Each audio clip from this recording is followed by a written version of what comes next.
Hi guys, நாங்கள் ரீசெண்டாக ஜவ்வாது மலைக்கு போயிருந்தோம். செம்ம த்ரில்லிங்காக இருந்துச்சு.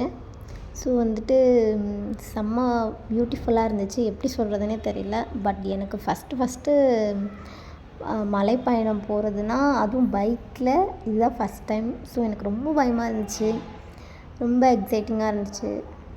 முன்னாடி எங்கள் சித்தப்பாலாம் காரில் போய்ட்டுருந்தாங்க, பின்னாடி நாங்கள் வண்டியிலே போய் வீடியோ எடுத்துகிட்டு ஜாலியாக போனோம். ஸோ செம்ம என்ஜாய்மெண்ட்டாக இருந்துச்சு. இந்த வெயிலுக்கு அங்கே அழகாக போனோம். ஃபோட்டோஸ்லாம் எடுத்துகிட்டு இருந்தாங்க என்னோடய தங்கச்சி, அவங்க ஹஸ்பண்ட்லாம், என் மாமா எல்லோரும் ஃபோட்டோஸ் எடுக்க கீழெல்லாம் இறங்கி போனாங்க. ஸோ நான் மேலே நின்று வீடியோலாம் எடுத்துகிட்டு இருந்தேன். அப்புறம் அந்த மலைப்பகுதிக்கு வந்தாச்சு. அதான் என்ட்ரன்ஸ்.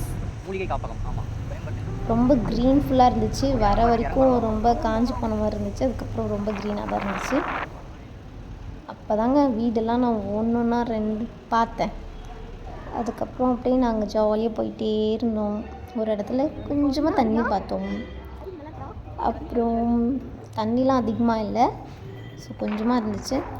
அப்புறம் இந்த சீசனுக்கு அந்த ரெட் கலர் பூலாம் பூத்து அழகாக இருந்துச்சு. ஸோ பார்த்தோன்னே ஃபோட்டோ எடுக்கணும்னு சொன்னாங்க. ஃபோட்டோஸ் வீடியோஸ்லாம் எடுத்துகிட்டு அப்படியே ஜாலியாக கதை பேசிட்டு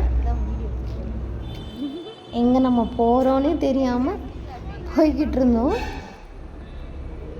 ஸோ வீடியோஸ்லாம் எடுத்துகிட்டு ஃபோட்டோஸ்லாம் எடுத்துகிட்டு இந்த ஃபுல் டே இங்கே ஃபன்னாக போச்சு. பட் எதையுமே நாங்கள் விசிட் பண்ண வந்தோன்னே தெரியல. ஸோ இங்கே விசிட் பண்ணுறதுக்கு என்ன இருக்கணும் எங்களுக்கு தெரியல. அப்படியே ட்ராவல் பண்ணிகிட்டே இருந்தோம். ஆனால் போகிற வழி ஃபுல்லும் நான் என்ஜாய் பண்ணேன். எனக்கு ரொம்ப த்ரில்லிங்காக இருந்துச்சு. அண்ட் விசாரிக்காமே கூப்பிட்டு போயிட்டாங்களோன்னு தோணுது எங்கள் வீட்டில் இருக்கவங்க. ஸோ ஆனாலும் ஒரு என்ஜாய்மெண்ட்டாக இருந்துச்சு. அட்வென்ச்சராக இருக்கா. பகல் ஃபுல்லும் அப்படியே முடிஞ்சது. நைட் அப்படியே இறங்கிட்டாங்க. அங்கே எதுவுமே பார்க்கல. ஓகே, பாய். ஸோ வீடியோலாம் எடுத்தோம். செம்ம ஜாலியாக இருந்துச்சு. எல்லாருக்கும் சொல்கிறது ஒன்றுன்னா, இறங்கும்போதும் ரொம்ப த்ரில்லிங்காக சூப்பராக இருந்துச்சு. இறங்கும்போது நாங்கள் வேறு ஒரு எக்ஸிட் பேடில் இறங்கினோம். அது கொஞ்சம் சேஃபாக நல்லா இருந்துச்சு. ஸோ நாங்கள் இந்த இடத்துக்கு பார்த்தது எதுவும் கிடையாது. மலை மேலே ஏறி இறங்கினது தான். ஸோ நாங்கள் ஒரு அருவி பார்க்குறதுக்காக போனோம். அது இந்த டைமிங்க்கு தான் திறந்துருப்பேன்னு சொல்லிட்டாங்க. ஸோ எதையும் பார்க்கல. ஸோ எந்த இடத்துக்கு விசிட் பண்ண போனாலும் அந்த இடத்த பற்றி டீட்டெயில் தெரிஞ்சுட்டு போங்க, இல்லாட்டி ரொம்ப கஷ்டம். எங்களுக்கும் அப்படி தான் இருந்துச்சு. நான் ஒரு 6 மணி நேரம் பைக்கில் தான் ட்ராவல் பண்ணேன். ஸோ என்னால் முடியல. வீட்டுக்கு இறங்கி போனோடனே படுத்து தூங்கிட்டேன். ஸோ ஆனால் என்ஜாய் பண்ணேன், நல்லா இருந்துச்சு. ஆனால் அவ்வளோவும் சொல்கிற மாதிரி இல்லை. ஸோ எங்கே விசிட் பண்ண போனாலும் ஃப்ரெண்ட்ஸ் எல்லோரும் கொஞ்சம் விசாரிச்சுட்டு போங்க. எனக்கு என்னென்னு போயிடாதீங்க. ஸோ அப்புறம் நீங்கள் தான் கஷ்டப்படணும்.